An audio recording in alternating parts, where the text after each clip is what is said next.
6 महिन्यांपेक्षा लहान मुलांमध्ये श्वास घेताना आवाज येण्याचं कॉमन कारण म्हणजे लॅरिंगोमलेशिया.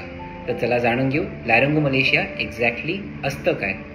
या लहान मुलांमध्ये श्वासनलिकेच्या एंट्रन्स म्हणजेच लॅरेंजियल इनलेटचे काही स्नायू लूज पडल्यामुळे किंवा नीट डेव्हलप न झाल्यामुळे श्वास आत घेताना ते आपल्याच श्वासनलिकेला ब्लॉक करू शकतात आणि त्यामध्ये श्वास आत घेताना आवाज येऊ शकतो. ह्याला आपण वैद्यकीय भाषेमध्ये स्ट्रायडर म्हणून बोलतो. हा आवाज टिपिकली जेव्हा बाळ जास्त ॲक्टिव्ह असतं किंवा बाळ जेव्हा रडत असतं तेव्हा आवाज वाढतो आणि जेव्हा बाळ झोपेत असतं किंवा बाळ जेव्हा आपण उपडी खांद्यावर घेतो तेव्हा हा आवाज कमी होतो. याच आवाजाबरोबर श्वास घेताना छातीत व गळ्याच्या पुढच्या बाजूला खड्डे देखील दिसून येऊ शकतात. बाळाला श्वास घेताना होणाऱ्या त्रासाच्या हिशोबाने लॅरिंगोमलेशिया हे 3 प्रकारचे असतात.